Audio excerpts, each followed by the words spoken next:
Welcome to this look at the information on Fact Sheet Friday number 8, the blog post today of the 15th of October. This is sheets 29 through 32. I think we've got 7 new bits of equipment today because one of them is a single unit piece of equipment. Come along with me, MrSealyp.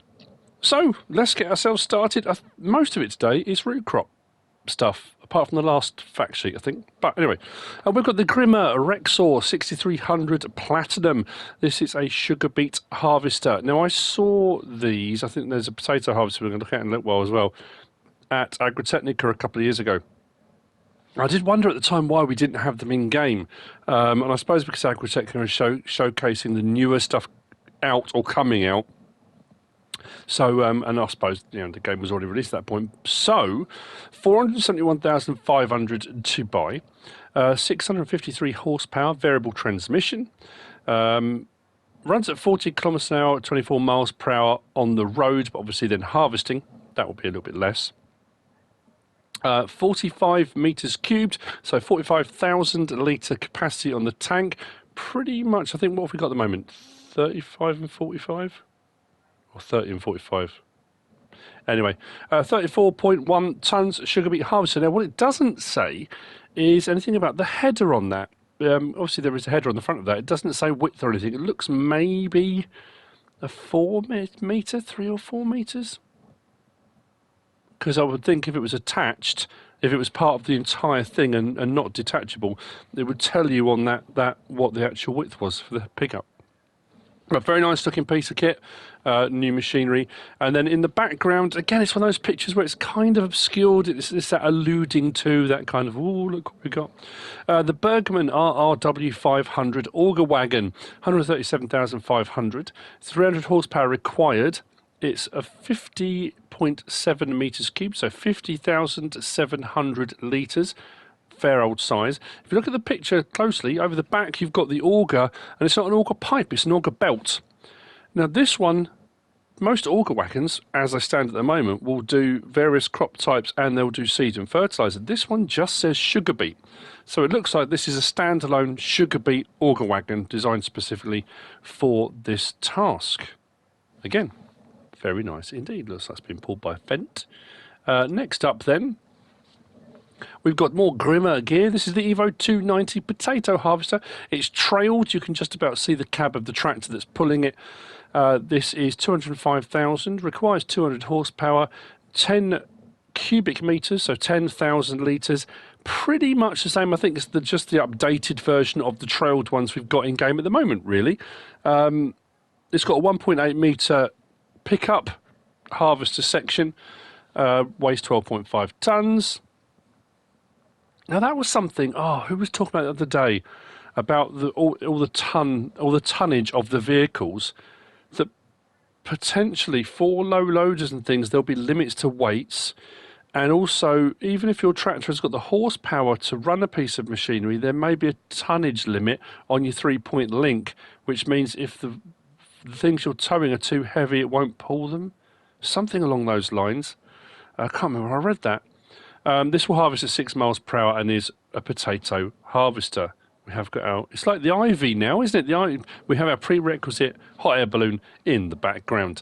And then to the left of that, we've got the Hauer. I always say Hauer, I think that's how you say it. The KUW 2000 auger wagon, 125,000 to buy, 240 horsepower required. I assume that's interesting. At the front of that, if I remember when I did this, I'll zoom in.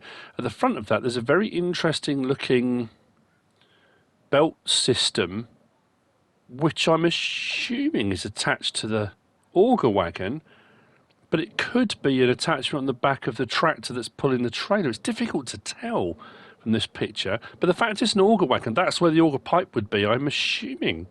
That's what that is. Very fancy looking bit of kit on there. 24 cubic meters, 24,000 litres, weighs 8.9 tonne. And this one again doesn't give a selection of crop types. This does specifically say potatoes. Now it could be they will take other things, but in this context it's showing potato. But I would have thought if those auger wagons took other things, they would put the icons there as well. So, on to the third for today. It's this beast. This is the Grimmer Ventor 4150 potato harvester.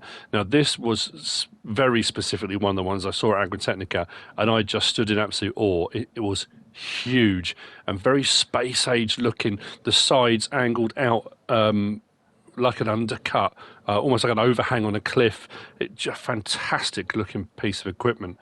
599,000 to buy, 530 horsepower, variable transmission. It will run at 25 kilometers per hour or 15 miles per hour. That, again, would be on the road because this will harvest, it says a little bit further down there, 10 kilometers per hour, 6 miles per hour. 22,500 litre tank on that.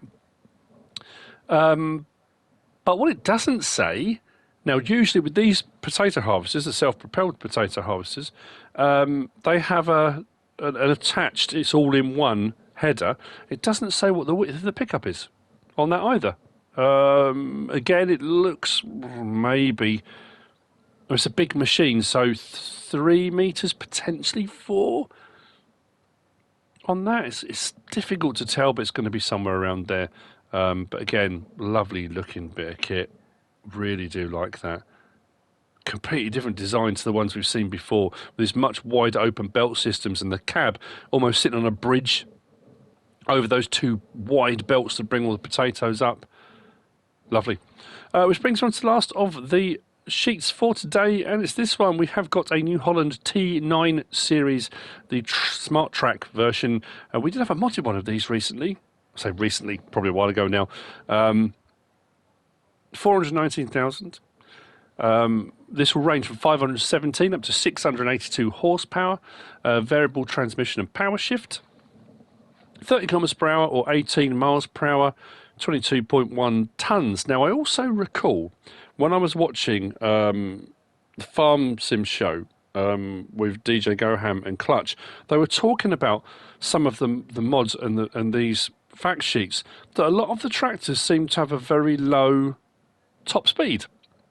Quite a few of them seemed a lot lower than I think we've got used to, sort of up around anywhere from 26 to 32, and then the JCBs that go a bit higher. They all seem to be fairly low. I don't know, I'm assuming there's going to be some fast ones. There's been nothing alluded to JCBs. I don't see any reason why they wouldn't be in game still, but anyway, and on the back of that, we've got the Kinsey Mac Till 412. This is a disc harrow, 108,615 horsepower required. Wow, that's incredible. 12 metres wide, 14.5 tonnes, and it will run at 18 kilometres per hour or 11 miles per hour. That's a big old unit requiring a huge amount of horsepower. But again, from the stuff we found out regarding groundworks, all the tillage equipment now, the disc harrows and well, all of it now has slightly different uses depending on the depth that it works, what sort of rocks it pulls up and that kind of thing. So it's going to be fascinating stuff to be playing around with. So there we go. That's it for today. Well, it depends when you're watching this, but Friday the 15th of October. Don't forget, mustn't forget this bit. Not that I'm being paid to say this or anything, but just, don't forget, you can still pre-order. Right up until the 22nd of November, you can still pre-order. The pre-order bonus is the Class Saddle Track Pack. And on most platforms, you can also pre-order your season pass to go along with that. I hope you found this useful and informative in some way, shape or form. If you have, please give us a like. If you don't subscribe yet, please do. If you want to leave a comment, feel free. And if you want to share this video, then please be my guest. Whatever you should choose to do. Thanks for watching.